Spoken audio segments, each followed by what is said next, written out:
Ini nih, di hari kiamat, orang ini ditendeng sama malaikat, ditanya, amal soleh sekecil apa yang pernah kamu kerjain? Dia bilang nggak ada amal soleh.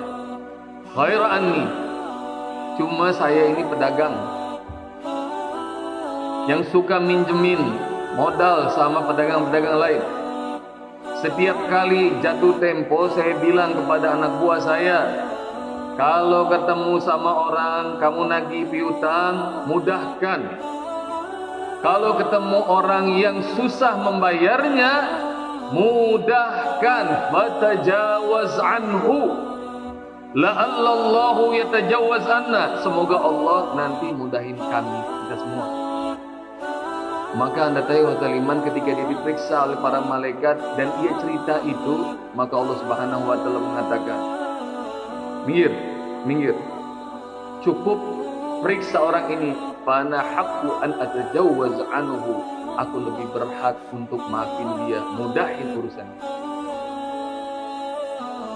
Allah fi aunil abdi ma damal abdu fi auni akhi. Allah tolong seorang hamba selagi si hamba nolong saudara-saudara. Karena itu hotelimah rahmati Allah Subhanahu wa taala, kalau ada saudara kita datang minta tolongin. Jamaah yang dimuliakan oleh Allah, untuk hasil yang maksimal dalam menyaksikan video ini dapat menggunakan headset, earphone, atau alat bantu dengar langsung lainnya. Sudah, mari kita saksikan. Bismillahirrahmanirrahim. Assalamualaikum warahmatullahi wabarakatuh. Alhamdulillahirabbil alamin. Wassalatu wassalamu ala asyrafil anbiya'i wal mursalin, nabiyina wa habibina wa maulana Muhammadin wa ala alihi washabihi ajmain, wa la haula wa la quwwata illa billahil aliyyil azim. Rabbi shrah li sadri wa yassir li amri wa hlul 'uqdatam min lisani yafqahu qawli. Allahumma ij'alna minal ladzina yastami'una al-qawla fattabi'una ahsanah. Ilahi anta maksudi wa ridhaka matlubi, atini mahabbataka wa ma'rifataka. Bapak Ibu hadirin hadirat sekalian, jemaah kuliah duha Asy-Syarif yang dirahmati Allah Subhanahu wa taala. Sudah hampir setahun pandemi ini kita rasakan, dan banyak merubah hidup kita. Sebelum pandemi saja di Indonesia ini, data BPS, orang yang di bawah garis kemiskinan ada 22 juta. Dampak dari pandemi katanya lebih dari 70 juta. Jadi orang yang masuk jurang kemiskinan karena pandemi kira-kira 100-an juta. Orang yang kehilangan pekerjaan, orang yang usahanya tutup, dan banyak hal lagi.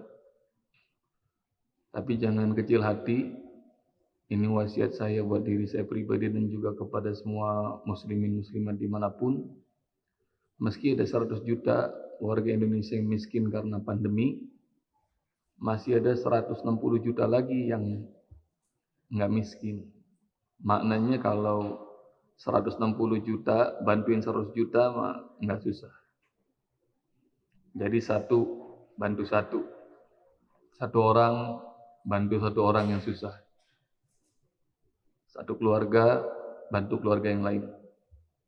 Satu masjid bantu masjid yang lain. Insya Allah nggak ngaruh apa-apa.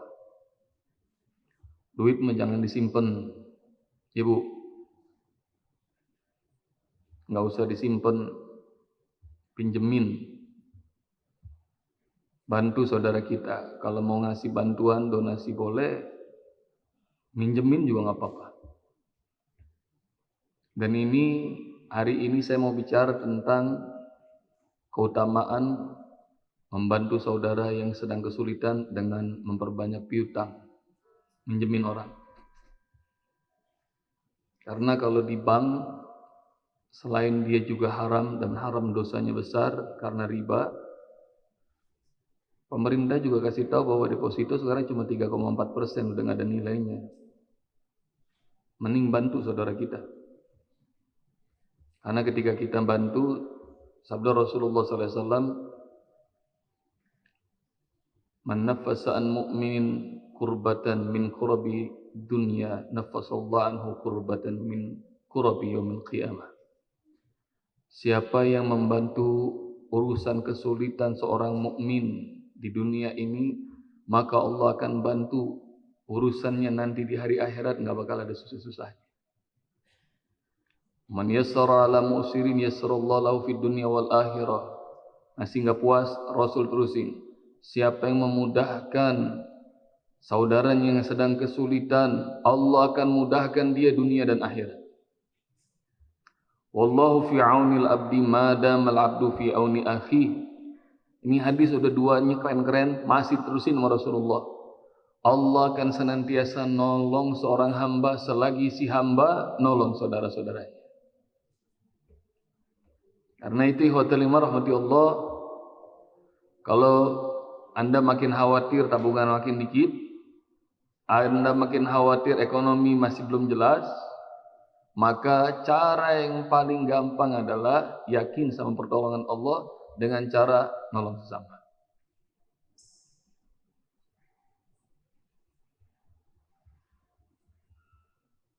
Enakan ngutang apa minjemin utang? Jawab coba. Pura-pura kagak mau jawab lagi. Enakan ngutang atau minjemin utang? Sama-sama nggak enak. Ngutang rasanya kalau nggak perlu kayaknya malu banget kalau kita sebagai orang mukmin. Tapi namanya kalau hajat, ikhwatul iman rahmati Allah Subhanahu wa taala, susah untuk dielakkan. Maka doa Rasulullah kalau pagi, Allahumma inni a'udzubika minal hammi wal hazan wa a'udzubika minal ajzi wal kasal wa a'udzubika minal jubni wal bukhl wa a'udzubika min ghalatid dain wa qahrir rijal. Apalah enggak doa itu? Allahumma inni a'udzubika minal hammi wal hazan. Ya Allah, aku berlindung padamu ya Allah dari kegalauan dan kesedihan. Termasuk nih, kalau nggak punya pekerjaan, nggak punya penghasilan, sedih. Yang sedih nggak cuma kepala keluarga, serumah sedih. Sampai anak nggak bisa bayar SPP, sedih. Wa'udzubika minal ajzi wal kasal. Aku berlindung padamu ya Allah dari ketidakberdayaan dan rasa malas. Wa'udzubika minal jubni wal bukhl. Aku juga berlindung kepadamu ya Allah dari sifat kikir dan pelit. Wa'udzubika min ghalabatid daini wa qahri rijal. Aku berlindung padamu ya Allah dari banyak utang dan tekanan orang. Seseorang itu kalau utang, kata Rasulullah, kalau dia bicara dia bohong. Kalau dia janji dia jarang nepatin. Tahu kenapa ikhwatul iman? Karena mungkin udah jatuh tempo nggak bisa. Maka beruntung kalau antum kedatangan orang ngutang. Untung. Untung apanya Ustaz? Ini hadis dari Rasulullah sallallahu alaihi wasallam. Lailatun usriya bi. Ketika malam itu aku di Isra dan Mi'rajkan. Lalu aku baca tulisan besar, maktubun ala babil jannah. Aku baca tulisan besar tertulis di pintu surga. As-sadaqatu bi asyri amsalha. Sedekah dibayar oleh Allah 10 kali lipat. Wal qardu bi samaniyata asyar. Sementara piutang, minjemin orang utang, dibayar Allah 18 kali lipat. Gedean mana jadinya? Sedekah sama ngutangin orang, gedean mana? Maka kemudian aku bertanya kepada Jibril, bagaimana bisa? Kok piutang lebih besar daripada sedekah? Maka kemudian Rasulullah SAW dijawab oleh Jibril bahwa sedekah taqa'u ala yadil ghani wal fakir. Sedekah kadang-kadang kalau kita sedekah nasi Jumat misalnya di Masjid Asy-Syarif kalau ada, maka boleh jadi nasi Jumat yang kita sedekahin itu yang miskin ambil, yang kaya juga ngambil.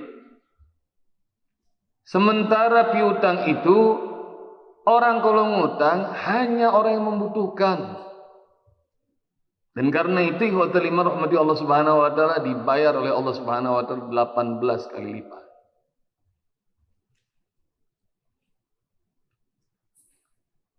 (2012) 8 tahun yang lalu ada jemaah haji. Ustaz tanya ketika di Mina, apa kerja? Saya banker Ustaz, kerja di bank. Lalu kemudian saya bilang, resign. Maka usai haji datang lagi ikut ngaji. Masih kerja di bank? Masih Ustaz, resign. Berkali-kali Ustaz bilang resign, akhirnya ikhwatal iman rahmati Allah datang. Dia bawa temannya 5 orang, berenam. Ustaz, sebelum saya resign, doain, kami mau bikin BMT. Maka mereka minta saya jadi Dewan Pengawas Syariah. Ikhwatal iman rahmati Allah, mereka patungan 600 juta, 100. Lalu apa yang dilakukan ikhwatal iman rahmati Allah? BMT itu simple. Bantuin orang susah. Jadi uang yang 600 juta itu nggak banyak. Bagaimana ceritanya? Mereka cari di daerah Tajur, Ciawi, kampung, minjemin kepada setiap kakak 1 juta rupiah buat modal. Pinjemin ke siapa? Ke bapak-bapak? Enggak. Bapak-bapak tuh kalau dikasih modal 1 juta bingung mau ngapain. Benar nggak Pak? Tapi dikasih pinjam sama ibu-ibu. Ibu-ibu mah dikasih modal 1 juta mau ngapain Bu kira-kira? Ada yang jual gado-gado, ada yang jualan jilbab, ada yang buka warung di rumah. Ikhwatal iman rahmati Allah, maka satu RW 50 orang. RW lain 50 orang, jadi 50 juta, duit 600 juta, kelar. Dibagi-bagi pinjaman. 1 juta pinjaman itu ikhwatal iman rahmati Allah Subhanahu wa taala dibayar 40 pekan. Maknanya setiap pekan mereka cicil 25.000 rupiah. Dan anda tahu ikhwatal iman rahmati Allah Subhanahu wa taala, mereka dipinjemin itu dan kemudian mereka cicil, enggak cuma nyicil, setiap pekan ketika mereka kumpul, mereka ngaji, ditanya ibadahnya, ditanya akhlaknya, ditanya bagaimana bisnisnya. Anda tahu ikhwatal iman rahmati Allah, 40 pekan mereka sukses mengembalikan uang 1 juta, maka kredit dinaikin jadi 2 juta. Sekarang satu orang sampai 7,5 juta. Ustadz belum pernah datang ke kantornya. Setelah 7 tahun berjalan, ikhwatal iman rahmati Allah, Ustadz nanya kantor di mana? Di Tajur Ustadz, Ciawi. Ustadz pergi ke sana dan mereka melaporkan, alhamdulillah Ustadz, sekarang cabang kami lebih dari 35. Karyawan lebih dari 300 orang. Lalu kemudian nasabah lebih dari 40.000 orang. Saya tanya, berapa pinjaman paling kecil? Mereka bilang 1 juta. Lalu kemudian saya bilang, sebentar, kalau 40.000 orang berarti asetnya udah 40-an miliar dong. 40.000 kali 1 juta, 40 miliar. Mereka senyum, ikhwatal iman rahmati Allah Subhanahu wa taala. Mereka bilang, enggak Ustaz, aset kami ini sekarang sudah 70 miliar. Maka kepada direksi yang Ustaz tanya, saya tanya, dulu modal berapa? 600 juta Ustaz. Sekarang 70 miliar. Berapa tuh pertumbuhannya? Masya Allah, rupanya direksinya selama itu belum pernah ngitung. Maka kemudian mereka ambil kalkulator di depan saya, dia begini. Dia hitung-hitung, ikhwatal iman rahmati Allah. Anda tahu, rupanya ketika dihitung, pertumbuhannya selama 7 tahun itu 13.900%. Ustaz ulang, 13.900%. Artinya nyaris 14.000% dibagi 7 tahun, Anda tahu Hotel Iman hampir setiap tahunnya 2000% atau 20 kali lipat. Saya bilang ini bisnis nggak wajar, dahsyat luar biasa. Dan ketika saya hitung-hitung, ketemu hadis ini, rupanya betul meminjamkan orang yang susah, Allah bayar 18 kali lipat. Baru di dunia Allah bayar. Gimana ceritanya nanti di akhirat? Karena itu Hotel Iman rahmati Allah, menaffasa an mu'minin kurbatan min kurabid dunya, naffasallahu anhu kurbatan min kurabi yaumil qiyamah. Siapa yang nolong orang mukmin yang kesusahan di dunia, Allah akan tolong kesusahannya nanti di hari kiamat. Man yassara ala mu'sirin yassarallahu lahu fid dunya wal akhirah. Siapa yang nolongin orang kesulitan, maka Allah akan mudahkan semua urusannya dunia dan akhirat. Allah fi aunil abdi madamal abdu fi auni akhi. Allah tolong seorang hamba selagi si hamba nolong saudara-saudaranya. Karena itu Hotel Iman rahmati Allah Subhanahu wa taala, kalau ada saudara kita datang minta tolongin. Kalau nggak bisa nolongin pakai uang kita, tolongin pakai pikiran kita. Tolongin pakai tenaga kita. Tolongin. Allah Subhanahu wa taala akan mudahkan urusan kita dunia akhirat. Amin ya rabbal alamin. Siap kira-kira nolong saudara-saudaranya? Kalau udah siap, udah segitu aja ceramahnya. Terusin.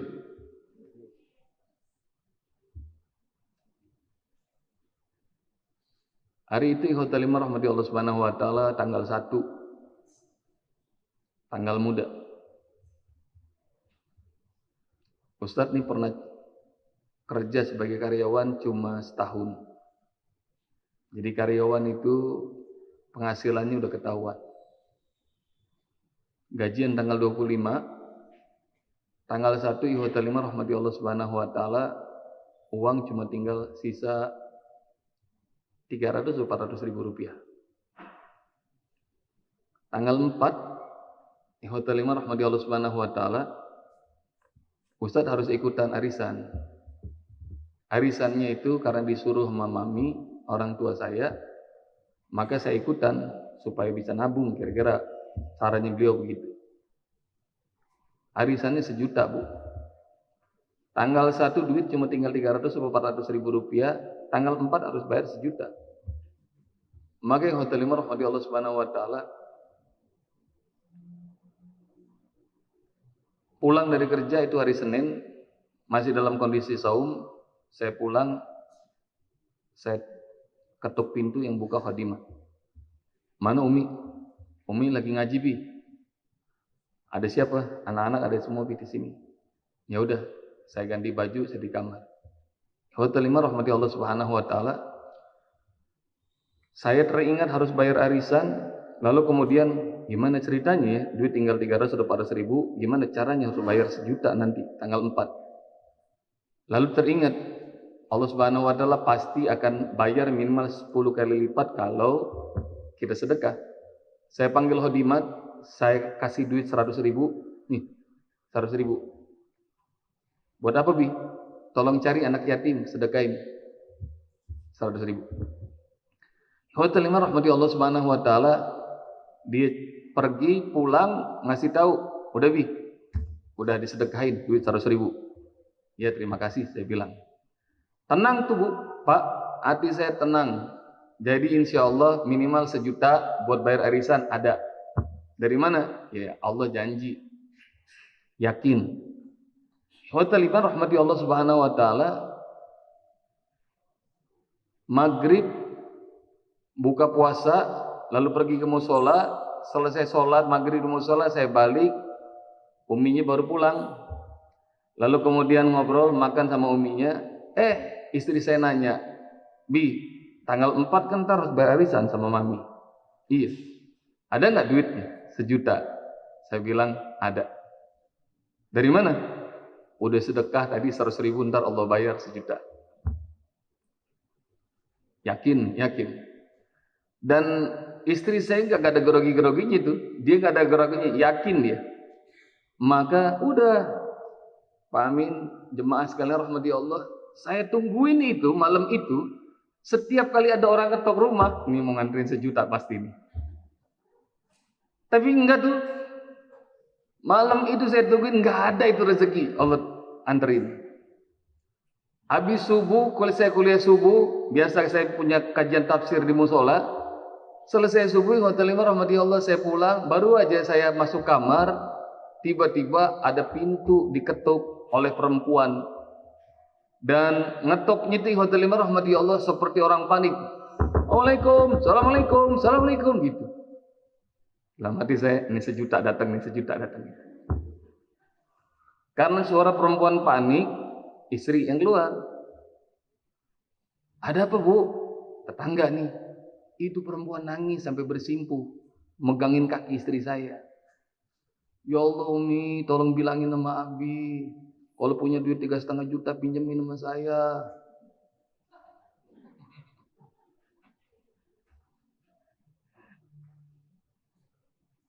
Kenapa Bu? Kenapa? Badannya masih gemeteran. Suami saya dibawa ke ICU semalam. Dia cerita panjang, saya lupa apa sakitnya. Pokoknya harus tindakan. Dokter nggak mau ngambil tindakan kecuali siapin duit 3,5 juta di depan. Maka yang Hotel 5 rahmati Allah, istri saya ikut panik karena tetangganya itu. Dia panik masuk ke kamar. Dia cerita cepet banget ini. Bi, tetangga kita begini. Saya ngomong dengan santai, bilang sama ibu itu, insya Allah 3,5 jutanya ada. Gitu. Maka istri saya langsung kasih tahu, bilang ke itu tetangga, Bu, kata Abi, tenang aja, ntar insya Allah 3,5 jutanya dikasih. Iya Mi, ditunggu kata ibu itu. Maka pintu ditutup. Begitu ditutup, istri saya baru mikir, lah 3,5 juta dari mana? 1 juta buat arisan kagak punya dia gitu. Baru dia masuk tuh. Bi, bener ada duit 3,5 juta? Ya kagak ada. Terus itu orang gimana itu katanya? Bisa mati. Oh, udah Bu, saya diomelin tuh sama bini saya. Jangan bercanda urusan begini. Lalu Anda tahu Hotel 5 rahmati Allah subhanahu wa ta'ala, langsung dia bikin strategi. Kamu datang ke pengurus masjid, uang kas itu ambil, bantu tetangga kita. Maka kemudian Hotel 5 saya disuruh, udah saya tenteng anak saya 1, saya pergi ke pengurus masjid. Untung saya nggak ke pengurus masjid Asarif, nggak. Saya ke pengurus masjid, lewat depan rumahnya, tiba-tiba hati saya kagak, nggak pantas nih. Tahu kemana saya? Saya jalan ke rumah mami saya, karena rumah cuma 300 meter. Saya tenteng anak saya. Anda tahu Hotel 5 rahmati Allah subhanahu wa ta'ala, ketemu mami saya lagi masak, dia ngira saya bakal nganterin uang arisan 1 juta. Maka kemudian ngobrol, setelah diajak ngobrol ngalor ngidul, hatinya udah tenang, baru saya ngomong, Mam, arisan besok, Bobi nggak punya duit. Terus hatinya masih tenang tuh. Ada sih 300.000, karena kagak enak tuh. Cuma duit segini, saya tunjukin sampai akhir bulan. Lalu kemudian, udah sini kata mami. Tuh ibu tega banget, udah segitu-segitunya diambil juga tuh. Dan nggak apa-apa, ntar mami yang nambahin. Alhamdulillah, dalam hati saya. Terus kan nggak enak tuh, berarti mami nambahin 700.000. Tapi yang terjadi Hotel 5 rahmati Allah subhanahu wa ta'ala ngomong begini nih mulut saya, Mam, ntar kalau keluar, nama Bobi keluar, paro-paro dah. Nggak usah dipikirin Bob, kata mami saya. Paro-paro. Dan dapatnya itu 27 juta. Jadi kalau paro-paro berapa tuh? 13,5 juta. Kayaknya pada susah telat banget mikir, ngitung ya. Anda tahu Hotel 5 rahmati Allah subhanahu wa ta'ala, udah nggak usah dipikirin, kata mami saya. Lalu kemudian ya udah Mam, Bobi pamit deh, mau berangkat kerja. Cium tangan nih Hotel 5 rahmati Allah, saya pulang. Saya pulang nenteng anak saya, istri saya itu udah nungguin depan rumah. Gawatnya lagi Hotel 5 rahmati Allah, semua perabot udah dibawa keluar. mulai TV, radio, segala macam dibawa keluar. Dia nanya begini nih, dapat nggak Bi? 3,5 juta dari kas masjid? Enggak. Allahu Akbar kata dia. Lalu kemudian beliau panggil taksi. Anda tahu Hotel Lima Rahmati Allah semua perabot dibawa ke taksi. Beliau sendiri nih keliling kemana-mana. Hotel Lima Rahmati Allah Subhanahu Wa Taala pengen jual semua perabot di rumah, ngebantuin tetangga. Saya berangkat lah kantor. Anda tahu Hotel Lima Rahmati Allah niat nih. Ini baru niat minjemin saudara yang membutuhkan. HP hari itu saya silent dan saya lagi meeting. Dari pagi sampai sore kerjanya meeting. Anda tahu Hotel Lima Rahmati Allah gitu. Saya angkat, wah istri saya. Waalaikum, saya bilang gitu. Waalaikumsalam Bi. Ini mau dijual kemana nih? Udah 2 pasar, nggak ada yang mau terima barang-barang. Sementara tetangga tuh nelponin terus, makin gawat kondisi suaminya. Saya bilang, keliling aja, keliling. Saya bilang gitu. Saya matiin. Hotel Lima Rahmati Allah. Hey, HP gemeter lagi. Dalam hati saya, ini istri saya panik nih. Nggak pakai saya lihat layarnya, langsung saya taruh di kuping. Kenapa sih? Saya tanya begitu. Dalam kondisi panik begitu, rupanya disuruh, Assalamualaikum, nak. Bukan istri saya nih. Mami tulisannya. Iya, Mam. Itu omongan tadi pagi bener katanya. Omongan apa, Mam? Yang kalau keluar paro-paro sama Mami. Emangnya keluar, Mam? Keluar nih, alhamdulillah. Alhamdulillah. Jadi berapa, Mam? Setengahnya, 13,5 juta. Maka kemudian saya bilang, Mam, kalau bisa tolong transfer sekarang. Maka ditransfer di Hotel Lima Rahmati Allah. Saya bilang ke istri saya, habis itu saya bilang ke istri saya, kamu pulang. Duit 3,5 juta udah ada. Yang terjadi Hotel Lima Rahmati Allah Subhanahu Wa Taala, istri saya pulang, maka kemudian saya transfer kepada istri saya dan semua urusan kelar. Barang-barang nggak jadi dilego, itu 3,5 juta diantarin ke tetangga. Dan Anda tahu Hotel Lima Rahmati Allah keliling-keliling bayar taksi cuma 500.000 dan bersihnya kira-kira 9,5 juta. Taruh 9,5 juta 10 juta. Jadi Anda tahu Hotel Lima Rahmati Allah nolong saudara, nolong tetangga, Allah bayar berlipat-lipat. Karena itu Hotel Lima Rahmati Allah Subhanahu Wa Taala dalam hadis lain, man yassara 'ala mu'sirin. Siapa yang mudahin orang yang lagi kesulitan bayar utang. Aw wada'anhu, atau dia putihkan piutangnya, utang orang tersebut. Azallahullahu fi zillihi, Allah akan naungin dia nanti di hari kiamat dengan naungan Allah Subhanahu wa taala. Maka yang Hotel Lima Rahmati Allah Subhanahu wa taala mudahin saudara kita kalau lagi kesulitan. Kalau Anda nggak mampu dengan materi, dengan pikiran, nggak mampu pakai tenaga. Di hari kiamat yang Hotel Lima Rahmati Allah, ini hadis riwayat Ahmad. Imam Ahmad meriwayatkan hadis Rasulullah SAW bersabda, nanti di hari kiamat ada seseorang ditenteng untuk dihisab di hadapan Allah. Lalu kemudian para malaikat mengatakan, hal amilta min khairin qattun. Amal kebaikan apa yang pernah kamu kerjakan? Sedikit pun. Amal apa? Lalu kemudian dia cari-cari, ini orang bengalnya luar biasa. Ibadahnya payah, sholatnya payah, sedekahnya nggak ada, zikirnya, tilawah Al-Quran, nggak ada yang bisa diandelin. Kalau jemaah syarif mah banyak bersyukur, masih bisa ikut tausiah, masih tolabul ilmi, masih pengen ngapal Asmaul Husna, masih ngapal surat-surat pendek, masih banyak amal soleh yang bisa kita kerjakan. Ini nih, di hari kiamat, orang ini ditenteng sama malaikat, ditanya, amal soleh sekecil apa yang pernah kamu kerjain? Dia bilang nggak ada amal soleh. Ghaira anni, cuma saya ini pedagang yang suka minjemin modal sama pedagang-pedagang lain. Setiap kali jatuh tempo, saya bilang kepada anak buah saya, kalau ketemu sama orang, kamu nagih piutang, mudahkan. Kalau ketemu orang yang susah membayarnya, mudahkan, fatajawaz anhu. La'allallahu yatajawaz anna. Semoga Allah nanti mudahin kami, kita semua. Maka anda tahu iman ketika dia diperiksa oleh para malaikat dan ia cerita itu, maka Allah Subhanahu wa taala mengatakan, minggir, minggir. Cukup periksa orang ini. Fana haqqu an atajawwaz anhu. Aku lebih berhak untuk maafin dia, mudahin urusan dia. Jadi yaumul hisab ikhwatul iman, kalau anda pernah minjemin utang sama orang,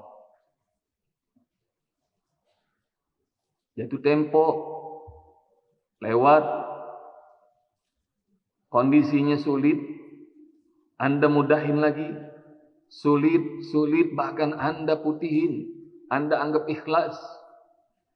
Anda berharap pada Allah Subhanahu wa taala, mudah-mudahan Allah akan mudahkan kita nanti di hari kiamat.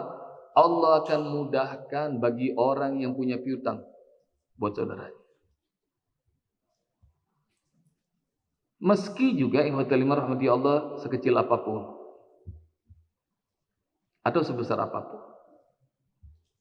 Kalau ini bab piutang minjemin orang, sebaliknya pantang bagi seorang mukmin untuk menghindari pembayaran utang. Nggak boleh orang mukmin biasa utang, nggak boleh. Tidak dicontohkan oleh Rasulullah sallallahu alaihi wasallam. Dan ayat terpanjang dalam Al-Qur'an adalah ayat 282 surat Al-Baqarah.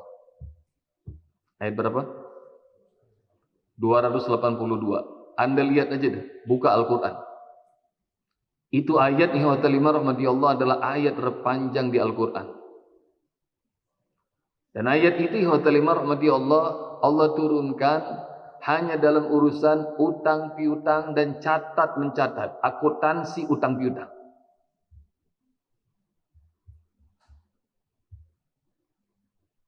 Di ayat 280 sebelumnya Allah Subhanahu wa taala berfirman, "Wa in kana dzu usratin fanaziratun ila maisarah wa an tasaddaqu khairul lakum in kuntum ta'lamun."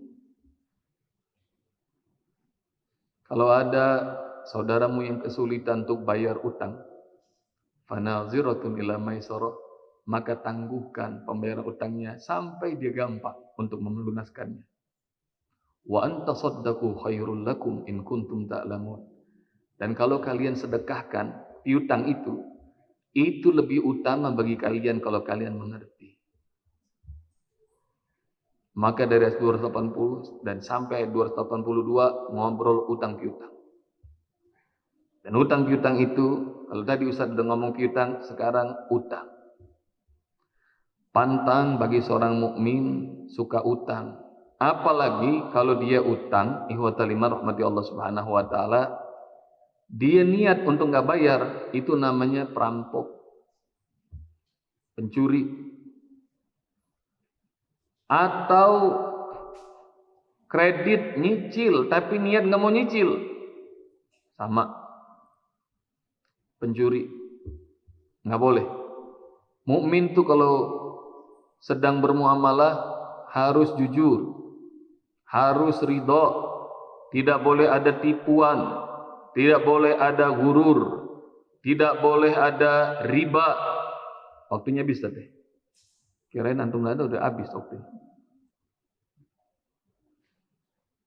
Maka kalau utang hanya dalam kondisi memerlukan. Kalau bisa hindari utang. Dan ketahuilah bahwa kalau utang itu disaksikan oleh Allah. Surat 2 ayat 282. Ini lihat, kalau indahnya utang piutang itu dengan akhlak, dengan etika, apalagi disertai dengan akidah yang benar. Akhlak dengan etika, apalagi disertai dengan akidah yang benar, maka insya Allah ekonomi maju. Hadis riwayat Muslim. Rasulullah sallallahu alaihi wasallam menceritakan bahwa dulu di zaman Bani Israel ada seorang datang kepada sahabatnya. Dia bilang, aku butuh modal, pinjam 1000 dinar. 1000 dinar bu, sekarang 1 gram emas itu berapa ya? 1 juta lebih. Taruh 1 juta, ikhwatal iman rahmati Allah, 1 dinar itu 4,25 gram. Jadi 1 dinar itu 4 juta lebih, 4 juta 250, sebutlah 4 juta. Orang ini pinjam dari sahabatnya 1000 dinar, jadi 4 miliar dia pinjam buat usaha. Lalu kemudian sahabatnya bilang, karena tahu nih pengusaha, tahu pedagang yang ulet, jujur, datangkan kepadaku penjamin. Siapa penjaminnya?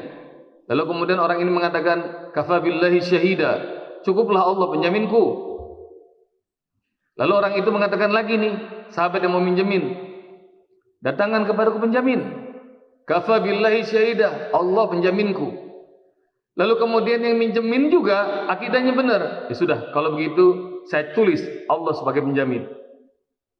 Jadi datang hotel 5 rahmati Allah, seakrab-akrabnya kalian, kalau utang piutang, ikut ayat 282, catet. Maka kemudian dipinjemin duit 1000 dinar. Pedagang ini kemudian nyebrang lautan, rupanya ke negeri seberang. Anda tengok hotel iman, tatkala hari jatuh tempo itu dia harus bayar. Saat itu dia bawa duit 1000 dinar untuk lunasin utang sahabatnya. Ketika dia bawa hotel iman, Masya Allah, rupanya kondisi suasana kayak begini. Hujan deras, gelombang, dan nggak ada perahu yang bawa dia ke seberang. Tapi yang terjadi, kalau kebanyakan kita terjadi kayak begitu, force major, maka kita mengatakan, kalau begitu santai dah, nggak usah bayar utang, karena ada force major.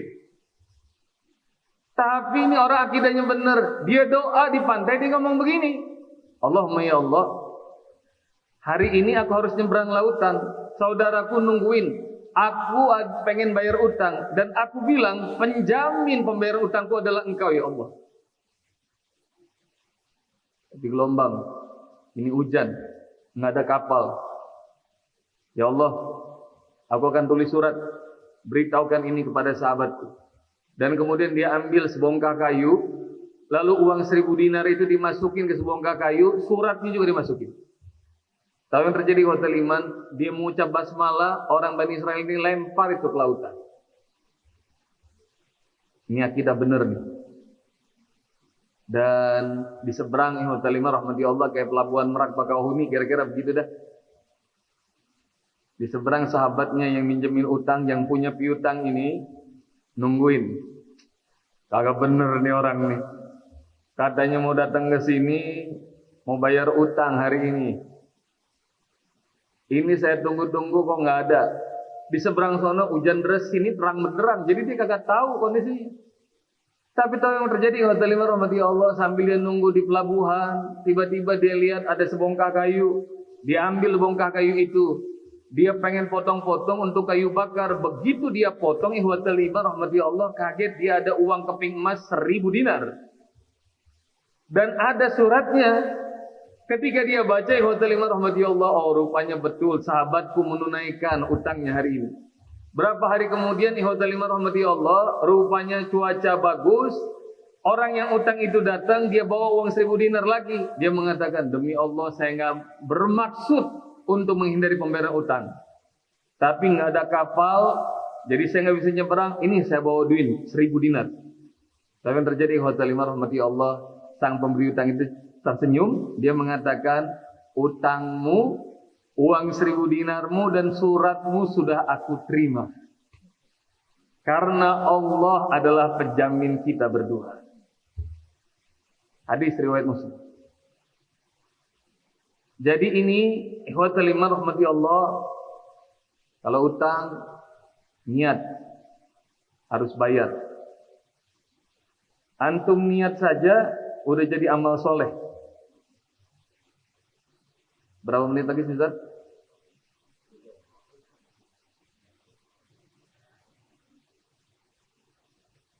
Papi saya almarhum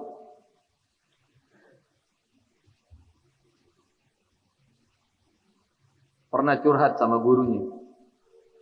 Habib Umar bin Hud Al-Attas. Tapi saya pengusaha, lagi susah bayar utang. Kondisi uang lagi susah, jatuh tempo. Datang, sampaikan kepada Habib Umar bin Hud Al-Attas itu. Habib, begini kondisi saya. Beliau cerita, lalu jawaban Habib Umar, Al-Juhairi, kalau bisa jangan utang. Kalau terpaksa utang, niat sama Allah bayar utang dengan sebaik mungkin. Rasulullah sallallahu alaihi wasallam kalau membayar hutang selalu Rasulullah melebihkan. Kalau kita minjem utang, kita balikin, kita lebihin, hukumnya sah dan boleh. Tapi kalau kita minjemin dan kita kasih syarat engkau harus balikin dengan tambahan, itu adalah riba. Contoh. Saya minjem duit 1 juta. Ketika saya balikin kepada saudara saya tambahin 1.200.000. Kalau saya dengan senang hati, jawabannya boleh. Tapi kalau misalnya Ustaz Rahmat minjem ke saya 1 juta, dan kemudian dalam persyaratan saya bilang, nanti Ustaz Rahmat balikin 1.200.000, maka yang 200 itu riba, haram, tidak diperbolehkan. Rasulullah SAW pernah minjem seekor onta kepada seseorang. Dan ketika ditagih, Rasulullah memberikan onta yang lebih besar, lebih gemuk. Para sahabat bertanya, ya Rasulullah, itu kan lebih mahal. Tidak apa-apa. Itu adalah kebaikan dari seorang muslim, melebihkan pinjaman pada seseorang. Kalau lagi minjem, balikin. Balik ceritanya Habib Umar. Kalau bisa jangan utang. Kalaupun terpaksa utang, niat yang baik untuk bayar utang lebih baik dari kebaikan dia minjemin kita utang. Apa yang terjadi? Hotel 5 rahmati Allah Subhanahu wa taala. Al-Juhairi, Habib pernah ngutang. Utang di mana, Bib? Ustaz mau nanya dulu nih, adakah jemaah di sini yang kenal almarhum Habib Umar bin Hud Al-Attas? Angkat tangan yang kenal. Belum pernah kenal? Habib Umar bin Hud Al-Attas ini, Hotel 5 rahmati Allah, rumahnya, asetnya banyak, luar biasa dan gede-gede. Jadi beliau kalau bikin rumah, mau di Pasar Minggu, di Condet, di Cipayung, di mana-mana, itu rumahnya istana gede. Beliau nggak kerja tapi duitnya banyaknya luar biasa. Hingga Hotel 5 rahmati Allah, beliau sempat tinggal di Singapura. Bayangin, Singapura itu tanah landed itu susah, bikin rumah di tanah susah. Tapi Habib Umar punya tanah, dan tanah itu Hotel 5 rahmati Allah beliau dapatkan Hotel 5 dari seseorang beragama Sikh, apa Sing itu? India. Sikh. Anda tahu Hotel 5 rahmati Allah, beliau cerita bahwa Habib ditawarin tanah orang Sikh yang punya, harganya mahal. Tapi karena ditawarin, ya udah, Habib bilang nyicil. Niat yang baik. Tahu yang terjadi Hotel 5 rahmati Allah, rupanya di tanah itu belum dibangun, baru digali sama tukang, keluar pasir putih. Anda ngerti pasir putih nggak? Bukan pasir putih kayak di pantai Hotel 5. Pasir putih itu buat bahan kaca. Maka begitu keluar pasir putih, ditambang Hotel 5 rahmati Allah Subhanahu wa taala, rupanya menghasilkan uang yang banyak. Begitu menghasilkan uang yang banyak, pemilik tanah yang tadinya Sikh itu datang, Bib, itu tanah kan belum lunas semuanya. Iya. Gimana, Bib? Kalau misalnya kita bagi tengah, bagi separuh, Habib nggak usah bayar sisanya. Jadi tanah tuh gedenya luar biasa, setengah aja, setengahnya buat Habib, setengahnya buat saya. Terus cicilan saya nggak usah nyicil, ntar udah gratis sudah kalau Habib bagi 2. Serius nih, serius. Anda tahu Hotel 5 rahmati Allah persis seperti Utsman bin Affan beli sumur dari orang Yahudi. Karena ngelihat begitu menguntungkannya dari orang-orang yang muslimin, ikhwatul iman rahmati Allah, kata Habib, ya udah bagi dua aja. Bagi dua, itu tanah juga sertifikatnya udah dibagi dua, notaris sudah kelar. Tahu yang terjadi Haji Hoiri, kata Habib Umar, begitu udah kelar, itu aktenya udah dibagi dua, itu pasir putih kagak keluar lagi. Tapi niat betul, niat untuk bayar utang kita. Jadi kalau kita mau niat baik, insya Allah Allah mudah. Karena itu hotel iman, ini pesan Ustadz buat diri pribadi dan semua kita. Satu, jangan biasain utang, kecuali dalam kondisi terpaksa.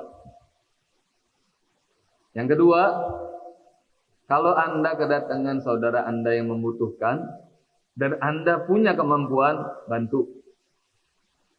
Karena piutang itu 18 kali lipat pahalanya. Piutang itu akan mendapatkan naungan Allah nanti di hari kiamat. Piutang itu akan membuat hisab kita mudah di hadapan Allah. Orang yang gak punya amal soleh sekalipun, Allah mudahkan karena suka memudahkan saudaranya yang berutang.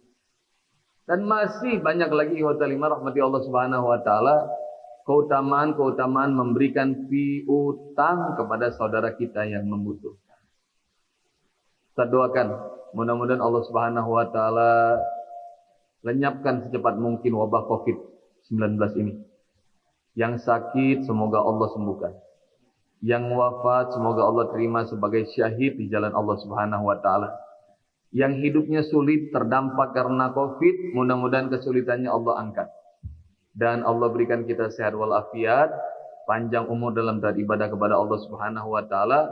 Kalaupun Allah matikan kita, semoga Allah matikan dalam Islam, dalam husnul khotimah. Ustaz, cukup dah segitu.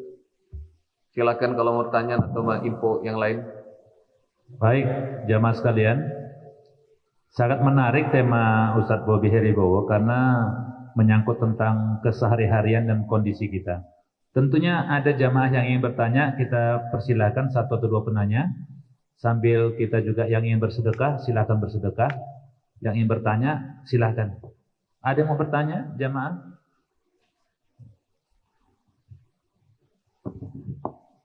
Assalamualaikum Ustadz Bobi. Assalamualaikum warahmatullahi wabarakatuh. Ini saya mau nanya sedikit. Kalau umpamanya kita mau mengikhlaskan, kita ngutang ke orang, mengutangin orang, kemudian orang ini susah bayarnya, kita niat udahlah ikhlaskan saja.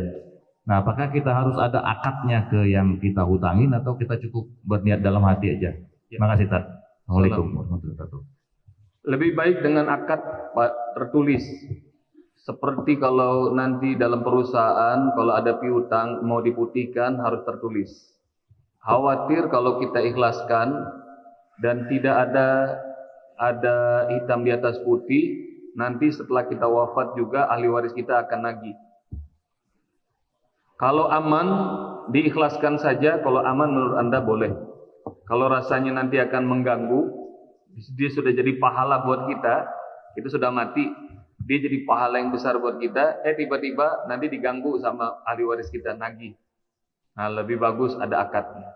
Demikian, Allah a'lam. Ada lagi mungkin ibu-ibu? Ya, silakan ke depan.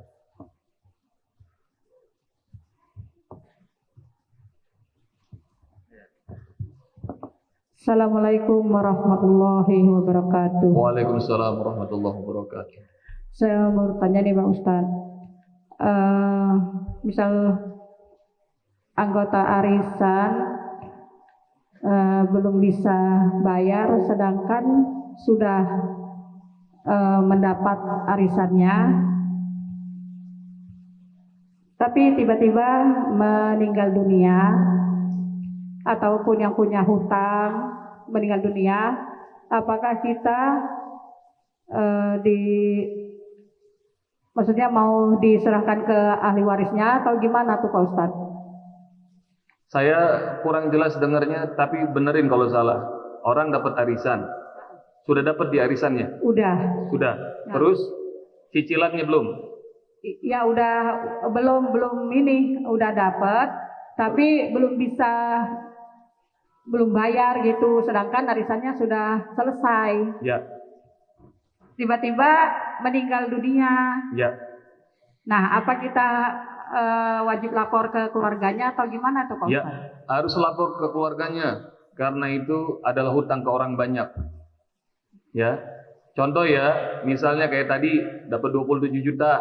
Kalau per orang 1 juta, maka ada 26 orang lain selain saya kan? Maka 26 itu ngutangin ke saya. Maka harus lapor ke keluarganya untuk selesaikan arisan. Itu. Ya, terima kasih Pak Ustadz. Ya, sama-sama. Assalamualaikum warahmatullahi wabarakatuh. Waalaikumsalam warahmatullahi wabarakatuh. Ya begini Ustaz, ada perjanjian hutang piutang. Kurang jelas suaranya, apa karena masker ya? Ya. Oke. Ada perjanjian hutang piutang dengan seseorang, kemudian si penghutang di dalam akadnya dia menyatakan bahwa di dalam secara tertulis bahwa dia akan memberikan fee ataupun komisi. Nah itu bagaimana hukumnya Ustaz? Memberikan lebih. Betul, tapi dinyatakan sama dia akan dia memberikan komisi sejumlah A tertentu begitu Ustaz. Yang memberikan lebih siapa? Yang utang. Yang utang betul. Kalau sekiranya antarodin, dia ridho boleh. Kalau dia ridho, yang orang yang minjem utang dia ridho melebihkan boleh. Tapi sebaiknya tidak dituliskan. Tidak dituliskan. Karena khawatir ketika jatuh tempo, dia hanya bisa bayar pokok utang aja. Lebihannya nggak bisa. Nanti akan merepotkan dirinya. Assalamualaikum warahmatullahi wabarakatuh. Assalamualaikum warahmatullahi wabarakatuh. Ustaz, saya mau tanya di ayat yang tadi Al-Baqarah 282 suaranya. Kurang jelas. Ya. Saya mau tanya yang ayat Al-Baqarah 282 tadi. Ya. Ini ada kutipan, dan janganlah ia mengurangi sedikit pun daripada hutangnya. Dan janganlah ia mengurangi sedikit pun daripada hutangnya. Ya. Itu maksudnya bagaimana Ustaz? Soalnya kan saya bermuamalah sama orang non-muslim yang berhutang ke saya, tapi saya lupa juga menuliskannya gitu. Lupa menuliskan. Iya. Ya. Dan hukumnya gimana gitu sama orang yang non-muslim? Baik. Utang itu ihwatalimah rahmati Allah subhanahu wa ta'ala, dia ini adalah kebaikan dari yang minjemin utang. Maka kebaikan itu harus dibalas dengan kebaikan, tidak boleh ngurangi. Dan karena ini adalah hak adami, hak sesama manusia, maka nggak bakal bisa dibawa sampai akhirat. Contoh, hatta syahid, mati syahid sekalipun, kalau dia punya utang sama saudaranya dan belum dilunasi, Rasulullah nggak mau nyolatin itu.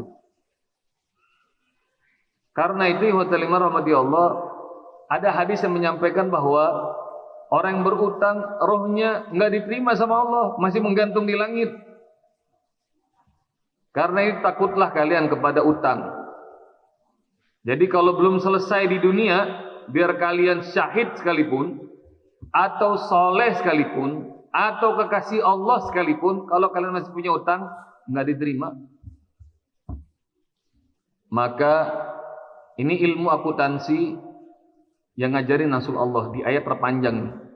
Di ujung ayat itu Allah bilang, wattaqullah, takutlah kalian kepada Allah dalam urusan utang piutang. Wa yu'allimukumullah, Allah akan ajarkan kepada kalian. Jadi kalau dalam urusan utang piutang harus ada takwa pada Allah.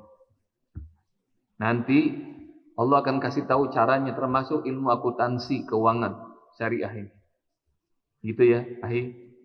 Jadi nggak boleh ngurangin kalau kita utang piutang. Dan Muslim itu kalau bayar utang pun harus dengan cara yang terbaik. Kalau bisa sebelum jatuh tempo, kalau bisa. Melebihkan boleh, bayar lebihin boleh, ngurangin nggak boleh.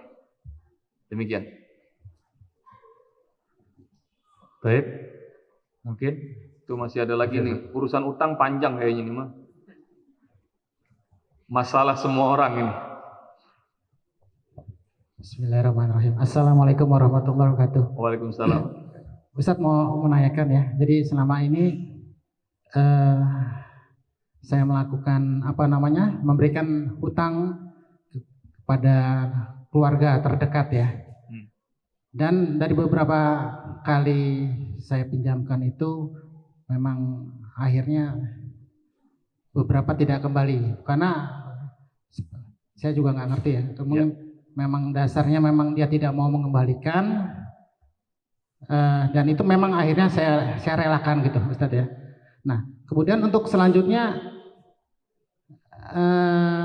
saudara-saudara kami itu masih mencoba untuk meminta saya untuk memberikan hutangan kembali. Nah dari pengalaman yang lalu kan saya sudah tahu bahwa ternyata mereka kurang baik dalam hal mengembalikan. Lalu saya memutuskan lebih baik saya tidak memberikan hutangan tapi hanya memberikan sedekah saja begitu. Tapi kan artinya nilainya akan jauh lebih sedikit daripada kalau misalnya mereka berhutang. Nah, bagaimana Ustadz itu sikap saya? Jazakallah. Jawabannya adalah kalau Anda tahu orang ini pinjam utang tapi kayaknya sulit untuk mengembalikan, maka jangan pinjemin utang, sedekah itu lebih baik. Jadi atau kalau dia mau utang, kita nggak tahu nih kira-kira dia mampu bayar atau enggak. Ketika Anda minjemin, Anda niat sedekah juga boleh, niat minjemin utang juga boleh. Ini hadisnya buat Bapak. Man andara musiran aw wada'anhu azallallahu fi zillihi. Siapa yang memudahkan orang yang sulit membayar utang atau dia putihkan, dia ikhlaskan, Allah akan naungi dia nanti di hari kiamat dengan naungan Allah Subhanahu wa taala. Hadis lain, man habba an yuzilallahu azza wa jalla fi zillihi falyundiril mu'sir aw liyada'anhu. Siapa yang pengen nanti di hari kiamat mendapatkan naungan Allah Subhanahu wa taala, maka mudahkan orang yang minjem utang atau putihkan. Kira-kira kalau kita masih punya harapan dia bisa bayar utang, nggak apa-apa, tangguhin. Kalau 2 kali 3 kali ditagih rupanya nggak bisa, putihin aja, ikhlasin. Dan sambil nunggu bayar utang, ini hadis saya luar biasa menemukan ini, mudah-mudahan menjadi semangat buat jemaah semua. Man andara musiran falahu bikulli yawmin sadaqah qabla an yahilla ad-dain. Siapa yang meminjamkan orang yang kesulitan, dia minjem utang, setiap hari sejumlah utang itu Allah hitung sedekah. Anda minjemin 10 juta, sama seperti sedekah setiap hari 10 juta. Dahsyatnya lagi nih, faida haladain fa andarahu kana lahu bikulli yawmin mislahu sadaqah. Apabila jatuh tempo orang yang utang nggak mampu bayar, kita tangguhin, reschedule ke tanggal berikutnya. Misalnya bulan ini nggak mampu bayar, geser dah tanggal berapa. Misalnya kalau jatuh temponya sekarang tanggal 6, saya kasih waktu 6 hari lagi ya, tanggal 12 bayar. Maka dari tanggal 6 menuju tanggal 12 setiap harinya pahala sedekahnya double, 2 kali lipat. Jadi kalau kita minjemin 10 juta, sedekahnya 20 juta, 20 setiap hari. Dan hadis ini riwayat Ahmad, Abu Ya'la, Ibnu Majah, At-Tabrani, Al-Hakim, Al-Baihaqi, Sya'al-Albani dalam Al-Silsilah Sahihah menyatakan bahwa hadis ini sahih. Jadi para periwayat hadis banyak benar meriwayatkan hadis ini. Minjemin utang bisa double pahala sedekah. Baik Ustadz, mungkin sebelum terakhir ya, Bapak ada mau nanya tadi satu ya. Digabung Ustadz ya. Ya. Ini satu dari penanya dari Instagram. Ustadz mau nanya, kalau misalkan ada seseorang hutang ke bank yang ada asuransinya, yang dikatakan kalau meninggal hutangnya dianggap lunas, bagaimana Ustadz hukumnya? Ya. Dan terakhir. Ustadz, apa perbedaan prinsip praktek perbankan konvensional dengan praktek perbankan syariah? Kalau ada utang kemudian di cover pakai asuransi, kalau itu dengan perbankan syariah hukumnya boleh. Jadi nanti pakai tahun. Jadi hukumnya boleh, yang bertanya lewat Instagram. Pertanyaan kedua, apa perbedaan prinsip antara bank konvensional dan bank syariah? Bedanya cuma di akad, Pak. Sama seperti hewan disembelih dengan basmalah atau tanpa basmalah, Anda nggak bisa ngerasain. Tapi yang disembelih dengan basmalah, Anda makan dia jadi berkah. Yang tanpa basmalah, bangke haram untuk dimakan. Sama seperti zina dengan nikah. Rasanya sama. Tapi zina membuat was-was, nikah membuat nyaman. Bedanya ada di mana? Bedanya cuma dengan akad. Ada ijab, ada qabul. Maka pinjam meminjam sama transaksinya. Transaksi ada dua. Transaksi halal, transaksi haram. Cuma dua. Dan transaksi haram bagi dua lagi. Haram karena objeknya, haram karena caranya. Transaksi haram bagi dua lagi. Haram karena objeknya, ihwatal iman rahmati Allah, itu objeknya misalnya adalah hasil menipu, korupsi, itu objek itu haram. Kalau transaksi karena caranya, nah caranya ini karena riba diharam. Karena ada gurur, penipuan, karena enggak saling ridho, ada kezaliman, haram. Maka kalau menanya apa perbedaan prinsip antara bank konvensional dan bank syariah, adanya di akad. Al-muslimuna ala syurutihim au ala uqudih. Muslim itu kata Rasulullah tergantung syarat yang mereka tetapkan atau akad yang berlaku pada mereka. Selagi akadnya itu adalah sama-sama ridho, tidak ada riba, tidak ada penipuan, tidak ada kezaliman, boleh. Muamalah itu prinsip seluruh muamalah halal kecuali ada dalil yang mengharamkan, maka berhentilah. Sebaliknya, semua ibadah itu haram kecuali ada dalil yang membolehkan. Maka Anda jangan bikin-bikin ibadah kecuali ada ilmunya, dalil yang Anda tahu, Rasul mencontohkan. Gitu ya Pak. Saya kira cukup. Kita tutup dengan doa, Ustaz. Baik, bismillahirrahmanirrahim. Alhamdulillahirabbil alamin. Allahumma shalli wa sallim wa barik ala Muhammad wa ala ali Muhammad. Allahumma ighfir lil muslimina wal muslimat wal mu'minina wal mu'minat al ahya'i minhum wal amwat bi rahmatika ya arhamar rahimin. Allahumma inna nas'aluka ridhaka wal jannah wa na'udzubika min sakhatika wan nar. Allahumma arham ummata Muhammad. Allahumma ansur ummata Muhammad. Allahumma sallim ummata Muhammad. Allahumma shfi ummata Muhammad. Allahumma ighfir li ummati Muhammad. Allahumma barik li ummati Muhammad. Rabbana alaika tawakkalna wa ilaika anabna wa ilaikal masir. Rabbana atina fid dunya hasanah wa fil akhirati hasanatan wa qina adzaban nar. Wa sallallahu ala nabiyyina Muhammad khairu khalqihi wa ala alihi wa sahbihi wa sallam walhamdulillahi rabbil alamin.